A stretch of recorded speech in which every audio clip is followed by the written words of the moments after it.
بسم اللہ الرحمن الرحیم۔ السلام علیکم۔ ہم اقرار کرتے ہیں کہ تمام تعریفوں کا مالک اللہ رب العزت ہے، جو تمام جہانوں کا خالق، مالک و رازق ہے، اور کروڑوں درود و سلام وجہ تخلیق کائنات حضرت محمد مصطفیٰ صلی اللہ علیہ وآلہ وسلم پر اللہ پاک آپ سب کو ہمیشہ اپنے کرم کے سائے میں رکھے۔ آج کی ویڈیو میں ہم بات کریں گے کہ اسرائیل یعنی اسرائیلی ریاست کیوں بنی۔ بیت المقدس میں ہونے والی حالیہ جھڑپوں میں سینکڑوں فلسطینیوں کے زخمی ہونے کے بعد اس خطے میں تنازع اس وقت مزید شدت اختیار کر گیا۔ تشدد کے تازہ ترین واقعات گزشتہ کئی ماہ سے بڑھتی کشیدگی کے تناظر میں سامنے آئے ہیں۔ اسرائیل اور فلسطین کے درمیان تنازع نیا نہیں، بلکہ اس کی جڑیں کئی دہائیوں پر پھیلی ہوئی ہیں۔ مگر سوال یہ ہے کہ مسئلہ کب اور کیسے شروع ہوا۔ اس کے لیے سب سے پہلے یہ دیکھنا ہوگا کہ اسرائیل کب اور کن وجوہات کی وجہ سے بنا۔ اسرائیل دنیا کے نقشے پر کیا حیثیت رکھتا ہے اور اس کو کن ممالک کی مدد حاصل ہے، اور آخر میں بنی اسرائیل کی مکمل تاریخ پر بھی تفصیلی گفتگو ہوگی۔ یہ سب باتیں آپ کو اس ویڈیو میں بتائی جائیں گی۔ ان اہم معلومات کو جاننے کے لیے ویڈیو کو سکپ مت کیجیے گا، آخر تک ہمارے ساتھ رہیے گا۔ اسرائیل مغربی ایشیا کا ایک ملک ہے جو بحیرہ روم کے جنوب مشرقی ساحل پر واقع ہے۔ اس کے شمال میں لبنان، شمال مشرق میں شام، مشرق میں اردن، مشرق اور جنوب مشرق میں فلسطین اور جنوب میں مصر، خلیج عقبہ اور بحیرہ احمر واقع ہیں۔ اسرائیل خود کو یہودی جمہوریہ کہلاتا ہے اور دنیا میں واحد یہود اکثریتی ملک ہے۔ پہلی جنگ عظیم میں سلطنت عثمانیہ کی شکست کے بعد برطانیہ نے فلسطینی خطے کا کنٹرول سنبھال لیا۔ اس وقت یہاں پر عرب اکثریت میں جبکہ یہودی اقلیت میں تھے۔ دونوں برادریوں میں تناؤ اس وقت بڑھنے لگا جب عالمی برادری نے برطانیہ کی ذمہ داری لگائی کہ وہ یہودی کمیونٹی کے لیے فلسطین میں قومی گھر کی تشکیل کریں۔ یہودیوں کے نزدیک یہ ان کا آبائی گھر تھا، مگر اکثریت میں موجود فلسطینی عربوں نے اس اقدام کی مخالفت کی۔ اسرائیل مغربی ایشیا کا ایک ملک ہے جو بحیرہ روم کے جنوب مشرقی ساحل پر واقع ہے۔ اس کے شمال میں لبنان، شمال مشرق میں شام، مشرق میں اردن، مشرق اور جنوب مشرق میں فلسطین اور جنوب میں مصر، خلیج عقبہ اور بحیرہ احمر واقع ہیں۔ رومیوں نے عیسائی مذہب قبول کرنے کے بعد یورپ اور شام میں یہودیوں پر زندگی تنگ کرتی تھی، انہیں دربدر کیا، ظلم کیے، ذلیل کر کے رکھا اور ان کا قتل کیا۔ جان بچانے اور چین سے جینے کے لیے یہودی ان علاقوں کی طرف رخ کرتے جہاں مسلمانوں کی حکومت ہوتی۔ رومیوں کے عیسائیت قبول کرنے کے بعد بیت المقدس سے یہودیوں کو نکالا گیا اور ان کی عبادت گاہیں تباہ کر دی گئیں۔ اس کے بعد حضرت عمر رضی اللہ تعالیٰ عنہ کے دور خلافت میں بیت المقدس کی فتح کے بعد یہودیوں کو شہر میں آنے جانے کی اجازت ملی۔ 15 ہجری 637 عیسوی میں بیت المقدس فتح ہونے کے بعد حضرت عمر بن خطاب رضی اللہ تعالیٰ عنہ نے یہودیوں کو بیت المقدس کی زیارت کی اجازت دی، جبکہ اس سے پہلے عیسائیوں نے ان پر پابندی لگا رکھی تھی۔ عیسائیوں نے یہودیوں سے حد درجہ بغض بنایا ہوا ہے۔ ڈوم آف راک کی وجہ سے اس چٹان جس کے اوپر قبۃ الصخرہ کو کچرے کے ڈھیر سے ڈھک دیا تھا، کیونکہ یہودی اس کو مقدس مانتے ہیں۔ اس چٹان کے اوپر سے کچرا امیر المومنین عمر رضی اللہ تعالیٰ عنہ نے اپنے ہاتھ سے صاف کیا۔ مسلمانوں کے نزدیک اس کی اہمیت یہ ہے کہ رسول اللہ صلی اللہ علیہ وآلہ وسلم کی معراج والی رات اس چٹان پر سے براق اوپر آسمانوں کو اڑا تھا۔ 635 عیسوی میں یروشلم سمیت یہ سارا علاقہ عربوں نے فتح کر لیا۔ اگلے 1300 سال تک یہ علاقہ مسلمانوں کے زیر انتظام رہا اور پہلے 600 سال تک اموی، عباسی اور صلیبی جنگجو اس پر باری باری قابض ہوتے رہے۔ سن 1260 عیسوی میں سلطنت مملوک نے یہاں سے مسیحی قبضہ ختم کیا۔ 1516 عیسوی میں عثمانی سلطان نے یہاں قبضہ کر لیا اور یہ علاقہ پہلی جنگ عظیم تک ترکی کے زیر انتظام رہا۔ جنگ کے اختتام پر ترکی کی شکست کے ساتھ ہی یہاں برطانیہ نے قبضہ کر لیا۔ جب بھی صلیبی جنگ کے بعد عیسائی بیت المقدس پر قابض ہوئے تو مسلمانوں اور یہودیوں کا قتل عام کیا۔ سلطان صلاح الدین ایوبی کے بیت المقدس فتح کرنے کے بعد اور بعد میں طویل عرصے تک سلطنت عثمانیہ کے زمانے میں یہودی قلیل تعداد میں رہے، لیکن عیسائی ظلم و ستم اور ذلت و خواری والی زندگی سے بہتر حالت میں رہے۔ 19ویں صدی میں یورپ اور روس میں یہودیوں کے خلاف عیسائیوں میں شدید نفرت اور مظالم پھر سے ابھرے۔ ان حالات میں یہودیوں نے عیسائیوں کے ظلم سے تنگ آ کر نقل مکانی کی۔ جرمنی، مشرقی یورپ اور روس سے یہودی لاکھوں کی تعداد میں بے گھر ہو گئے۔ ان کی بڑی تعداد امریکہ، برطانیہ اور کچھ فلسطین میں آ گئی۔ اسی دوران میں صہیونیت یعنی زیونزم کی تحریک نے جنم لیا۔ اس تحریک کا مقصد یہودیوں کے لیے اپنا ملک قائم کرنا تھا اور اس کے لیے انہوں نے فلسطین کو چنا۔ یہ تحریک یورپ، امریکہ اور فلسطین میں زور پکڑتی گئی اور یہودیوں نے بڑی تعداد میں فلسطین میں آباد ہونا شروع کر دیا اور یہاں زمینیں خریدنے لگے۔ یہ سلطنت عثمانیہ کا آخری زمانہ تھا۔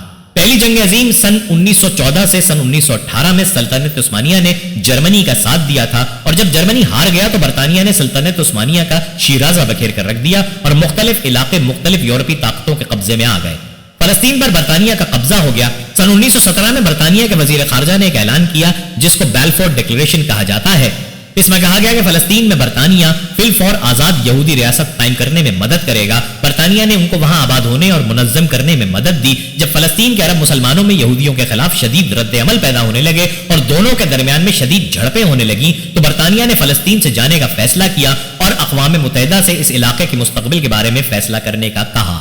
1920 میں اس علاقے کو تقسیم کیا۔ 1920 کی دہائی سے لے کر 1940 کی دہائی کے دوران یہاں آنے والے یہودیوں کی تعداد میں تیزی سے اضافہ ہوا۔ ان میں سے کچھ دوسری جنگ عظیم میں یورپ سے ہولوکاسٹ سے بچ کر آئے تھے، مگر اس دوران یہودیوں اور عربوں کے درمیان اور برطانوی حکومت کے خلاف پرتشدد واقعات بڑھنے لگے۔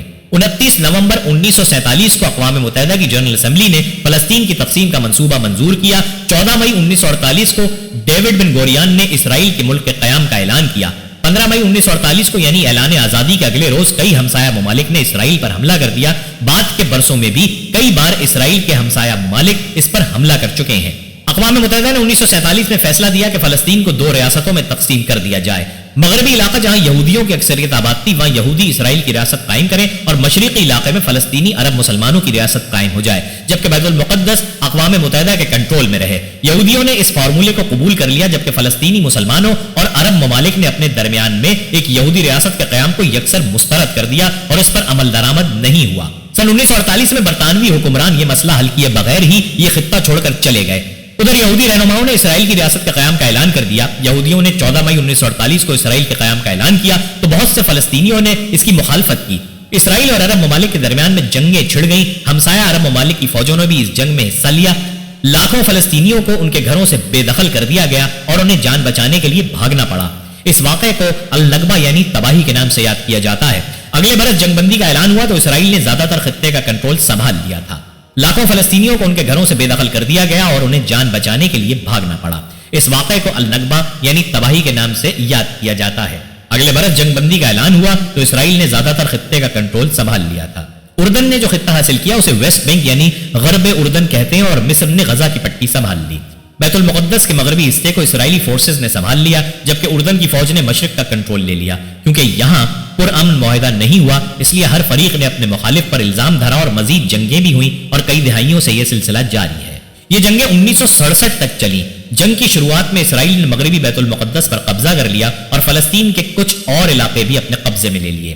بقیہ فلسطین کے مختلف علاقوں پر مصر، شام، لبنان اور اردن کا قبضہ ہو گیا۔ بیت المقدس ایک مشرقی علاقہ جس میں حرم شریف اور مسجد اقصی سمیت مقدس مقامات ہیں اردن کے قبضے میں تھا۔ یہ صورتحال 1967 تک قائم رہی۔ 1967 کی عرب اسرائیل جنگ کے اختتام پر اسرائیل کا پورے فلسطین پر قبضہ ہو گیا۔ مقدس مقامات تاریخ میں پہلی مرتبہ یہودیوں کے قبضے میں آ گئے۔ 1967 میں ایک اور جنگ میں اسرائیل نے مشرقی بیت المقدس اور غرب اردن کے ساتھ ساتھ شام میں گولان کی پہاڑیوں، غزہ کی پٹی اور مصر میں آبنائے سینا پر بھی قبضہ کر لیا۔ زیادہ تر فلسطینی جو اب پناہ گزین بن چکے تھے یا ان کی آنے والی نسلیں اب غزہ کی پٹی اور غرب اردن میں رہتے ہیں۔ اس کے بہت سے فلسطینی رشتہ دار اردن، شام اور لبنان میں مقیم ہیں۔ نہ پناہ گزینوں کو اور نہ ہی ان کی نسلوں کو اسرائیل نے اپنے گھروں کو لوٹنے کی اجازت دی۔ اسرائیل کا کہنا ہے کہ ایسا کرنا ان کے ملک کے لیے بہت بھاری ثابت ہوگا اور ان کی ریاست کو بطور ایک یہودی ریاست خطرہ ہوگا۔ تاریخ کے جس زمانے میں لوگ ایک جگہ رہنے کے بجائے تلاش معاش میں چل پھر کر زندگی بسر کیا کرتے تھے، عربستان سے قبیلہ سام کی ایک شاخ جو کنانی یا فونیقی کہلاتی تھی سن 2500 قبل مسیح میں یہاں آ کر آباد ہو گئی۔ پھر آج سے 4000 سال پہلے یعنی لگ بھگ 2000 قبل مسیح میں حضرت ابراہیم علیہ السلام عراق کے شہر ار سے جو دریائے فرات کے کنارے آباد تھا ہجرت کر کے یہاں آباد ہوئے۔ حضرت ابراہیم علیہ السلام نے اپنے ایک بیٹے اسحاق علیہ السلام کو بیت المقدس میں جبکہ دوسرے بیٹے اسماعیل علیہ السلام کو مکے میں آباد کیا۔ حضرت اسحاق علیہ السلام کے بیٹے حضرت یعقوب علیہ السلام تھے جن کا نام اسرائیل بھی تھا۔ ان کی اولاد بنی اسرائیل کہلائی۔ حضرت یعقوب علیہ السلام، حضرت یوسف علیہ السلام، حضرت داؤد علیہ السلام، حضرت سلیمان، حضرت یحییٰ علیہ السلام، حضرت موسیٰ علیہ السلام، حضرت عیسیٰ علیہ السلام اور بہت سے دیگر پیغمبر اسی سرزمین میں پیدا ہوئے یا باہر سے آ کر یہاں آباد ہوئے۔ اسی مناسبت سے یہ خطہ زمین پیغمبروں کی سرزمین کہلائی۔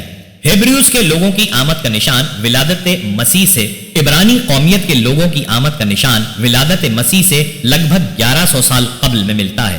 حضرت سیموئل جو اللہ کے نبی تھے پہلے اسرائیلی بادشاہ تھے، انہوں نے کافی عرصہ حکومت کی اور جب وہ بوڑھے ہو گئے تو انہوں نے اللہ کے حکم سے طالوت کو بادشاہ مقرر کیا۔ اس واقعے کا ذکر قرآن مجید کے پارہ 2 میں سورہ بقرہ کی آیت 247 تا 252 میں ملتا ہے۔ حضرت طالوت علیہ السلام نے سن 1004 قبل مسیح سے 1020 قبل مسیح تک حکمرانی کو مغلوب کیا۔ اس دوران میں انہوں نے جنگ کر کے جالوت سے تابوت سکینہ واپس لیا، جس میں حضرت موسیٰ علیہ السلام اور حضرت ہارون علیہ السلام کے تبرکات تھے۔ حضرت طالوت علیہ السلام کی وفات کے بعد حضرت داؤد علیہ السلام بنی اسرائیل اور پھر بیت المقدس میں اپنا دار کے بادشاہ بنے۔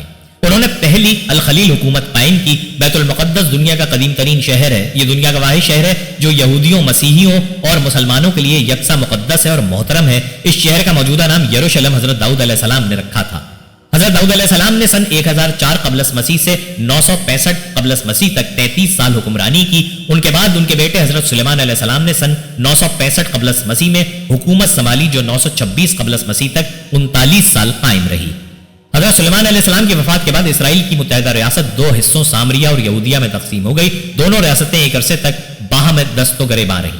598 قبل مسیح میں بابل کے بادشاہ بخت نصر نے حملہ کر کے یروشلم سمیت تمام علاقوں کو فتح کر لیا اور شہر کی اینٹ سے اینٹ بجا کر بادشاہ اور ہزاروں شہریوں کو گرفتار کر کے بابل میں قید کر دیا۔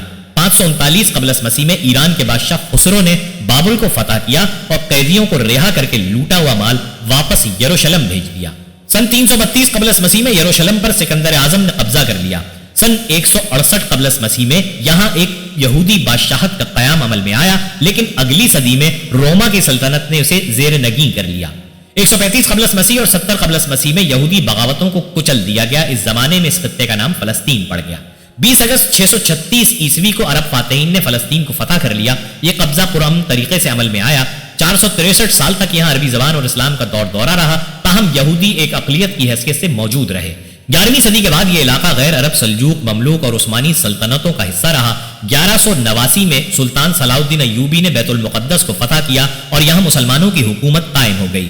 4 صدیوں تک عثمانیوں کی حکمرانی کے بعد 1917 میں برطانیہ نے اس خطے کو اپنی تحویل میں لے لیا اور اعلان بلفور کے ذریعے یہودیوں کے لیے ایک قومی ریاست کے قیام کا وعدہ کیا گیا۔ فلسطین کی جانب یہودیوں کی نقل مکانی 17ویں صدی کے اواخر میں شروع ہو گئی۔ 1930 تک نازی جرمنی کے یہودیوں پر مظالم کی وجہ سے اس میں بہت اضافہ ہو گیا۔ 1920، 1921، 1929 اور 1936 میں عربوں کی طرف سے یہودیوں کی نقل مکانی اور اس علاقے میں آمد کے خلاف پرتشدد مظاہرے ہوئے، لیکن یہ سلسلہ جاری رہا۔ 1947 میں اقوام متحدہ کی جنرل اسمبلی نے ایک قرارداد کے ذریعے فلسطین کو تقسیم کر کے ایک عرب اور ایک اسرائیلی ریاست قائم کرنے کا اعلان کر دیا۔ برطانیہ نے اس علاقے سے 1948 میں اپنی افواج واپس بلا لی اور 14 مئی 1948 کو اسرائیل کی آزاد حکومت کے قیام کا اعلان کر دیا گیا۔ ہونا تو یہ چاہیے تھا کہ اس کے ساتھ ہی فلسطینی ریاست بھی قائم کر دی جاتی، لیکن ایسا نہ ہوا۔ عربوں نے تقسیم کو نامنظور کر دیا اور مصر، اردن، شام، لبنان، عراق اور سعودی عرب نے نئی اسرائیلی ریاست پر حملہ کر دیا، تاہم وہ اسے ختم کرنے میں ناکام رہے، بلکہ اس حملے کی وجہ سے یہودی ریاست کے رقبے میں اور اضافہ ہو گیا۔ پاکستان اور اسرائیل کے بیچ سفارتی تعلقات قائم کرنے کی کوشش 1947 میں کی گئی تھی، جب اسرائیل کے اولین وزیر اعظم ڈیوڈ بین گوریون نے ایک تار جنا کو روانہ کیا، جو پاکستان کے اہم بانی اور ملک میں قائد اعظم کے نام سے جانے جاتے تھے، تاہم جنا نے اس تار کا کوئی جواب نہیں دیا۔ فلسطین پر یہودی قبضے کے بارے میں قائد اعظم سخت متوشش تھے۔ انہیں صاف نظر آ رہا تھا کہ اسلام و فلسطین دشمن مغربی طاقتیں اسرائیل بنانے میں یہودیوں کے لیے راہ ہموار کر رہی ہیں۔ امریکہ اور برطانیہ سمیت دیگر عالمی طاقتوں کی مدد سے شدت پسند یہودیوں کو، جن کو سیونی کہا جاتا ہے، ان کے خواب کو حقیقت کا روپ دینے کے لیے 14 مئی 1948 کو اسرائیل نامی ایک غاصب سیونی ریاست کا قیام عمل میں لایا گیا۔ اس یہودی ریاست کے قیام سے قبل اور قیام کے بعد بھی بانی پاکستان قائد اعظم محمد علی جناح نے متعدد بار اس کی شدید مخالفت کی۔ یہ مخالفت برائے مخالفت نہ تھی، بلکہ اس کے پیچھے قائد اعظم کا ایک نظریہ تھا۔ یہ بھی ایک تاریخی حقیقت ہے کہ اس کرۂ ارض پر 2 ریاستیں ایسی ہیں جو ایک خاص نظریے کے تحت معرض وجود میں آئیں، ایک مسلمانان پاک و ہند کی قربانیوں اور زحمتوں کا ثمر پاکستان، اور دوسرا استعمار کی سازشوں کا شاخسانہ غاصب اسرائیل۔ پاکستان مسلمانان ہند کے مطالبے کے تحت ایک الگ وطن کا قیام عمل میں لایا گیا، جہاں وہ اسلام کے بتائے ہوئے اصولوں کے تحت اپنی زندگی کو بسر کر سکیں۔ غاصب سیونی ریاست اسرائیل کے قیام کے لیے سیونیوں نے دنیا بھر سے یہودیوں کو فلسطین میں لا کر آباد کیا، جس کے لیے باقاعدہ تحریک چلائی گئی۔ ایک سازش کے تحت ہیلے بہانوں سے فلسطین کی زمینیں خریدی جانے لگیں اور یہاں کے اصل باسیوں کو در بدر کی ٹھوکریں کھانے پر مجبور کیا گیا۔ سن 1949 میں اسرائیل نے عربوں کے ساتھ الگ الگ صلح کے معاہدے کیے۔ اس کے بعد اردن نے غرب اردن کے علاقے پر قبضہ کر لیا، جبکہ مصر نے غزہ کی پٹی اپنی تحویل میں لے لی۔ تاہم ان دونوں عرب ممالک نے فلسطینیوں کو آٹونومی سے محروم رکھا۔ 29 اکتوبر 1958 کو اسرائیل نے صحرائے سینا پر حملہ کر کے اسے مصر سے چھین لیا۔ اس حملے میں برطانیہ اور فرانس کی حکومتوں نے اسرائیل کا ساتھ دیا۔ 6 نومبر کو جنگ بندی عمل میں آئی۔ عربوں اور اسرائیل کے درمیان میں ایک عارضی صلح کا معاہدہ اقوام متحدہ کی نگرانی میں ہوا جو 19 مئی 1967 تک قائم رہا۔ جب مصر کے مطالبے پر اقوام متحدہ کے فوجی دستے واپس بلا لیے گئے، مصری افواج نے غزہ کی پٹی پر قبضہ کر لیا اور خلیج عقبہ میں اسرائیلی جہازوں کی آمد و رفت پر پابندی لگا دی۔ 5 جون 1967 کو 6 روزہ عرب اسرائیل جنگ شروع ہو گئی۔ اسرائیلیوں نے غزہ کی پٹی کے علاوہ صحرائے سینا پر قبضہ کر لیا۔ اس کے علاوہ انہوں نے مشرقی یروشلم کا علاقہ، شام کی گولان کی پہاڑیاں اور غرب اردن کا علاقہ بھی اپنے قبضے میں کر لیا۔ 10 جون کو اقوام متحدہ نے جنگ بندی کرا دی اور معاہدے پر دستخط ہو گئے۔ 6 اکتوبر 1973 کو یہودیوں کے مقدس دن یوم کپور کے موقع پر مصر اور شام نے اسرائیل پر حملہ کر دیا۔ اسرائیل نے جوابی کارروائی کرتے ہوئے شامیوں کو پسپائی پر مجبور کر دیا اور نہر سوئز عبور کر کے مصر پر حملہ آور ہو گیا۔ 14 اکتوبر 1973 کو جنگ بندی عمل میں آئی اور اقوام متحدہ کی امن فوج نے چارج سنبھال لیا۔ 18 جنوری 1974 کو اسرائیل نہر سوئز کے مغربی کنارے سے واپس چلا گیا۔ 3 جولائی 1976 کو اسرائیلی دستوں نے یوگنڈا میں اینٹی بے کے ہوائی اڈے پر یلغار کر کے 103 یرغمالیوں کو آزاد کرا لیا، جنہیں عرب اور جرمن شدت پسندوں نے اغوا کر لیا تھا۔ نومبر 1977 میں مصر کے صدر انور السادات نے اسرائیل کا دورہ کیا اور 26 مارچ 1979 کو مصر اور اسرائیل نے ایک امن معاہدے پر دستخط کر کے 30 سالہ جنگ کا خاتمہ کر دیا۔ اس کے ساتھ ہی دونوں ممالک میں سفارتی تعلقات قائم ہو گئے۔ 3 سال بعد 1982 میں اسرائیل نے مصر کو صحرائے سینا کا علاقہ واپس کر دیا۔ جولائی 1980 میں اسرائیل نے مشرقی یروشلم سمیت پورے یروشلم کو اسرائیل کا دارالحکومت قرار دے دیا۔ 7 جون 1981 کو اسرائیلی جیٹ جہازوں نے بغداد کے قریب عراق کا ایک ایٹمی ری ایکٹر تباہ کر دیا۔ 6 جون 1982 کو اسرائیلی فوج نے PLO کی مرکزیت کو تباہ کرنے کے لیے لبنان پر حملہ کر دیا۔ مغربی بیروت پر اسرائیل کی تباہ کن بمباری کے بعد PLO نے شہر کو خالی کرنے پر رضامندی ظاہر کی۔ اسی سال 14 ستمبر کو لبنان کے نومنتخب صدر بشیر جمائل کو قتل کر دیا گیا۔ 16 ستمبر 1982 کو لبنان کے مسیحی شدت پسندوں نے اسرائیل کی مدد سے 2 مہاجر کیمپوں میں گھس کر سینکڑوں فلسطینیوں کو ہلاک کر دیا۔ اس صفاقانہ کارروائی پر اسرائیل کو دنیا بھر میں شدید مذمت کا نشانہ بننا پڑا۔ 1989 میں انتفاضہ کے زیر اہتمام فلسطینی حریت پسندوں نے زبردست عسکری کارروائیوں کا آغاز کیا۔ 1991 کے آغاز میں جنگ خلیج کے دوران میں عراق نے اسرائیل کو کئی اسکڈ میزائلوں کا نشانہ بنایا۔ سن 2014 کے اوائل میں اسرائیل میں تقریباً 81,46,300 افراد آباد ہیں، جن میں سے 61,10,600 افراد یہودی ہیں۔ اسرائیل کے عرب نژاد باشندے ملکی آبادی کے 5ویں حصے کے لگ بھگ ہیں۔ گزشتہ دہائی سے اسرائیل میں رومانیہ، تھائی لینڈ، چین، افریقہ اور جنوبی امریکا کے ممالک سے بہت سارے کارکن اسرائیل آباد ہو گئے ہیں، جن کی اکثریت غیر قانونی طور پر مقیم ہے۔ ایک اندازے کے مطابق یہ تعداد 2,03,000 ہو سکتی ہے۔ جون 2012 تک کل 60,000 افریقی تارکین وطن اسرائیل آئے ہیں۔ اسرائیلی آبادی کا 92% شہروں میں آباد ہے۔ اسرائیل کو یہودی افراد کا ملک مانا جاتا ہے اور اسرائیلی قانون کے مطابق تمام یہودیوں اور یہودی النسل افراد کو اسرائیلی شہریت کا حق حاصل ہے۔ اس قانون کی وجہ سے تقریباً 3 لاکھ غیر یہودی روسی یہودی النسل افراد اسرائیل کے شہری بنے ہیں۔ 73% اسرائیلی اسرائیل میں ہی پیدا ہوئے ہیں۔ اسرائیل اور فلسطینی علاقے مل کر ارض مقدس کا بہت بڑا حصہ بناتے ہیں، جو ابراہیمی مذاہب یعنی یہودیت، مسیحیت، مسلمانوں اور بہائیوں کے لیے بہت اہمیت رکھتی ہے۔ اسرائیلی یہودیوں کے لیے مذہب مختلف حیثیت رکھتا ہے۔ ایک سروے کے مطابق 20 سال سے زیادہ عمر کے افراد کے 55% افراد خود کو روایتی یہودی، 20% سیکولر یہودی، جبکہ 17% خود کو سیونی کہلاتے ہیں۔ اسرائیلی آبادی کا 16% حصہ مسلمانوں پر مشتمل ہے، مسیحی 2% ہیں، جبکہ دروز 1.5%۔ یروشلم کا شہر یہودیوں، مسیحیوں اور مسلمانوں کے لیے خصوصی اہمیت رکھتا ہے اور ان کے مذہبی عقائد کے لیے بنیادی اہمیت رکھتا ہے۔ مذہبی مقامات میں دیوار گریہ، حرم قدسی شریف، مسجد الاقصی، ناصرت، رملہ کی سفید مسجد وغیرہ اہم ہیں۔ مغربی کنارے پر بھی مذہبی اہمیت کے کئی مقامات ہیں، جن میں مقدس یوسف کا مقبرہ، حضرت عیسیٰ علیہ السلام کی جائے پیدائش بھی شامل ہیں۔ بہائی مذہب کا انتظامی مرکز بھی یہاں قائم ہے۔ بہائی مذہب کی زیارت گاہ ہونے کے باوجود یہاں محض انتظامی عملہ رہتا ہے اور یہاں بہائی نہیں رہتے۔ اس میں کیا شک ہے کہ اسرائیل اول روز سے ایک ناجائز ریاست ہے۔ اس کے خلاف فلسطینیوں کی جد و جہد، خواہ وہ سفارتی محاذ پر ہو یا لڑائی اور جنگ کی صورت میں ہو، ہر لحاظ سے آزادی کی ایک جائز جد و جہد ہے۔ عالمی سازش کے تحت یہودیوں کو فلسطین میں لا کر آباد کیا گیا اور فلسطینی عوام کو ان کے وطن سے بے دخل اور محروم کر دیا گیا۔ انسانی تاریخ میں اس طرح کے ظلم و ناانصافی کی کوئی اور مثال نہیں ملتی۔ آج یہودی فلسطین کی سرزمین پر اپنا حق جتاتے ہیں اور پورے فلسطین کے مالک بن بیٹھے ہیں۔ آج فلسطینی اس ظلم کے خلاف اٹھتے ہیں تو انہیں دہشت گرد قرار دیا جاتا ہے اور ان کی جائز جد و جہد کو طاقت اور جبر کے ذریعے کرچ کر دیا جاتا ہے۔ 20ویں صدی کی دوسری دہائی تک مملکت فلسطین میں یہودیوں کا کوئی وجود نہ تھا۔ انگریزوں نے 1916 میں یہودیوں کے ساتھ بیلفور ڈکلریشن میں طے کیا کہ وہ انہیں جنگ عظیم اول کے اختتام پر فلسطین میں آباد کریں گے۔ دنیا بھر کے یہودی اپنے لیے ایک وطن چاہتے تھے جس کے لیے برطانیہ اور اتحادی ممالک نے راہ ہموار کی۔ مسلمانوں کے غدار بھی سازش میں شریک تھے۔ یہ وہ عناصر تھے جنہوں نے مسلمانوں کے اتحاد کو پارا پارا کرنے کے لیے سلطنت عثمانیہ کے خلاف سازش کی اور برطانیہ کا ساتھ دیا۔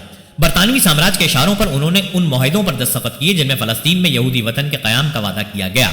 جنگ عظیم اول کے اختتام پر 1919 میں پیرس امن کانفرنس میں سیونی تحریک کے سربراہ قائم وائزمین اور شریف حسین آف مکہ کے فرزند فیصل نے جس معاہدے پر دستخط کیے اس کے تحت بیلفور ڈکلریشن میں طے شدہ یہودی ریاست کے منصوبے کو عملی جامہ پہنانا تھا۔ اس معاہدے کو پڑھ کر اندازہ ہوتا ہے کہ سلطنت عثمانیہ کے خلاف عرب نیشنلزم کو پروان چڑھانے والے اور مسلمان اتحاد کو پارا پارا کرنے کی سازش کے بڑے کردار شریف حسین آف مکہ اور ان کی اولاد نے اپنے اقتدار اور جاہ و جلال کے لیے کس طرح مسلمانوں کے مفادات کو قربان کیا۔ بعض احباب کہتے ہیں کہ شریف حسین نے اس ایگریمنٹ کو ماننے سے انکار کر دیا تھا، لیکن یہ کہتے ہوئے وہ بھول جاتے ہیں کہ یہ شریف حسین آف مکہ ہی تھا جس نے حجاز کے بادشاہ کی حیثیت سے 10 اگست 1920 کے ٹریٹی آف سیورس پر دستخط کیے تھے۔ یہ ٹریٹی تمام اتحادی ممالک کے مابین ایک معاہدہ تھا جس کے مطابق عرب علاقوں کی بندر بانٹ ہونا تھی۔ ان اتحادی ممالک نے پہلے سے مسلمان علاقے تقسیم کرنے کا آپس میں معاہدہ کر رکھا تھا۔ فرانس اور برطانیہ کے مابین جنگ عظیم اول کے دوران 1916 میں سائکس پیکاٹ ایگریمنٹ ہو چکا تھا جس کے تحت فتح کی صورت میں عرب علاقوں کو برطانیہ اور فرانس میں تقسیم کیا جانا تھا، جبکہ فلسطین کو عالمی کنٹرول میں دیا جانا طے کیا گیا تھا۔ جنگ عظیم اول کا اختتام ہوا تو الجزائر، تیونس اور مراکش فرانس کے قبضے میں دے دیے گئے۔ اٹلی نے لیبیا کو اپنی کالونی بنا لیا۔ آرمینیا کے بیشتر علاقے پر روس کا قبضہ تسلیم کر لیا گیا، جبکہ شام، مصر، لبنان اور عراق برطانیہ کے مقبوضہ علاقے بن گئے۔ سب سے بڑا ظلم یہ ہوا کہ عرب دنیا کے قلب میں یہودیوں کے ناجائز وطن اسرائیل کا ناسور پیدا کر دیا گیا۔ فلسطین پر برطانوی قبضہ ایک مینڈیٹ کی صورت میں 1948 تک رہا، تاکہ 15 مئی 1948 کو یہودیوں نے اپنی ریاست اسرائیل کے قیام کا اعلان کر دیا۔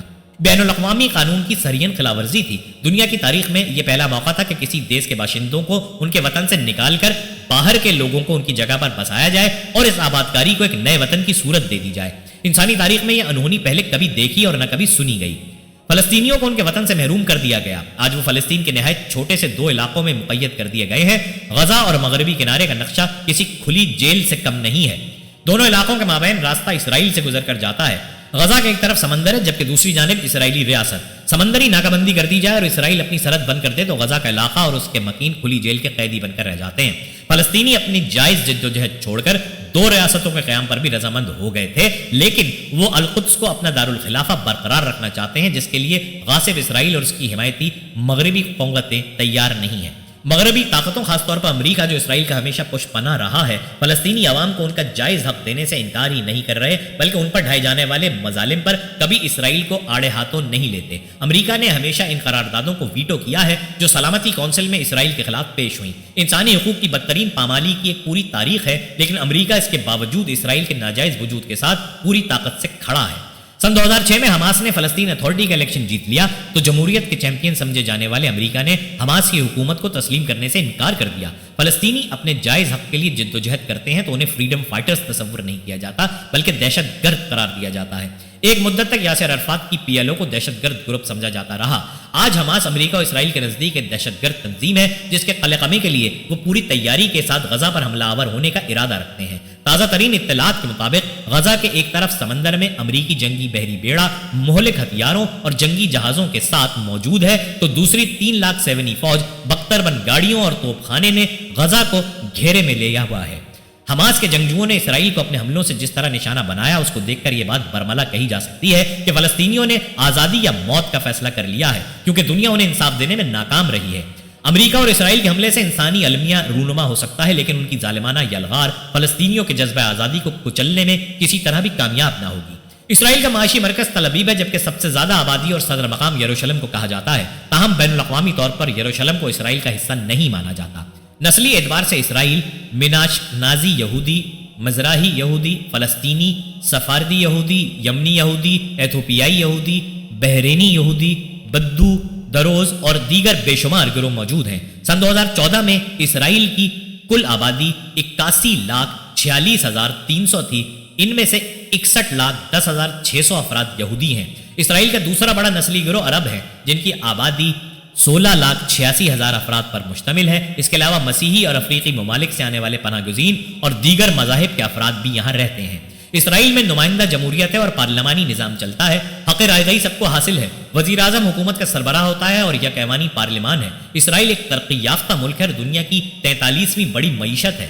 مشرق وسطیٰ میں معیار زندگی کے اعتبار سے اسرائیل سب سے آگے ہے اور ایشیا میں تیسرے نمبر پر ہے۔ دنیا میں اوسط زیادہ سے زیادہ عمر کے حوالے سے اسرائیل دنیا کے چند بہترین گنے چنے ممالک میں شامل ہے۔ اسرائیل کی اصطلاح قدیم زمانے سے ہی یہودی لوگوں کے لیے مقدس اور اہم رہی ہے۔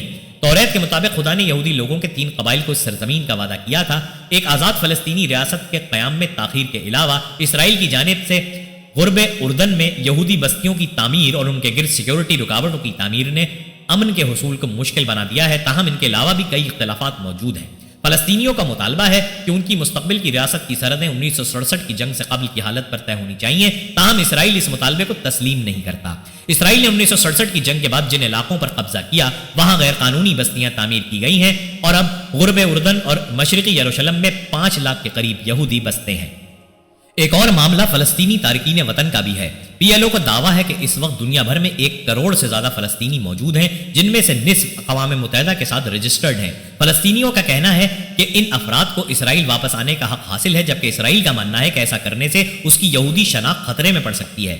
ایسے میں امن کیسے قائم ہوگا؟ اس کے لیے دونوں جانب سے چند اقدامات ضروری ہوں گے۔ اسرائیل کو فلسطینیوں کی آزاد ریاست کا حق تسلیم کرنا ہوگا، غزہ کی پٹی کے محاصرہ ختم کرنا ہوگا اور مشرقی یروشلم اور غرب اردن میں رکاوٹیں ختم کرنی ہوں گی۔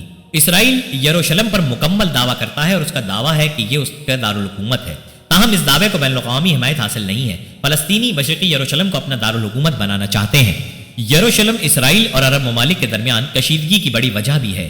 یہ شہر مسلمانوں، یہودیوں اور مسیحیوں تینوں کے نزدیک اہمیت کا حامل ہے۔ پیغمبر حضرت ابراہیم سے اپنا سلسلہ جوڑنے والے تینوں مذاہب یروشلم کو مقدس شہر کہتے ہیں۔ یہی وجہ ہے کہ صدیوں سے شہر کا نام مسلمان، یہودیوں اور مسیحیوں کے دلوں میں آباد ہے۔ یہ شہر عبرانی زبان میں یروشلائم اور عربی میں القدوس کے نام سے معروف ہے، جبکہ یہ دنیا کے قدیم ترین شہروں میں سے ایک ہے۔ اس شہر پر کئی بار قبضہ کیا گیا، مسمار کیا گیا اور پھر سے آباد کیا گیا۔ یہی سبب ہے کہ اس سرزمین کی تہوں میں ایک تاریخ موجود ہے۔ آج یروشلم مختلف مذاہب کے لوگوں کے درمیان تقسیم اور تنازعات کی وجہ سے سرخیوں میں رہتا ہے، جبکہ شہر کی تاریخ ان لوگوں کو ایک دوسرے کے ساتھ جوڑتی بھی ہے۔ شہر کے مرکز میں قدیمی شہر ہے۔ تاریخی فن تعمیر کے نمونے سے مالا مال، بھول بھلیاں جیسی تنگ گلیوں کے درمیان یہ 4 حصوں مسیحی، اسلامی، یہودی اور ارمینیائی میں منقسم ہے۔ اس کے چاروں جانب دیوار ہے جس کے اندر دنیا کے بہت سے مقدس مقامات ہیں اور ہر حصے کی اپنی مخصوص آبادی ہے۔ عیسائیوں کے 2 علاقے ہیں کیونکہ آرمینیائی بھی عیسائی ہیں۔ تمام علاقوں میں قدیم ترین آرمینیا کا علاقہ ہے۔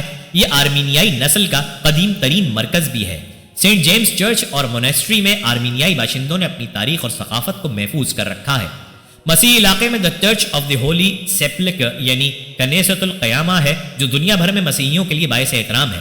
روایات کے مطابق یہیں حضرت عیسیٰ کو مصلوب کیا گیا تھا۔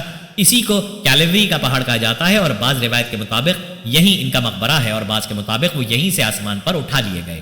اس چرچ کا انتظام مسیحی برادری کے مختلف فرقوں، بطور خاص یونانی آرتھوڈاکس پیٹریارک، رومن کیتھولک چرچ کے فرانسسکن فرائرس اور آرمینیائی پیٹریارک کے علاوہ ایتھوپیائی، قبطی اور شامی آرتھوڈاکس چرچ سے منسلک پادری بھی سنبھالتے ہیں۔ ہر سال لاکھوں لوگ یہاں آتے ہیں اور دعا کے ساتھ توبہ کرتے ہیں۔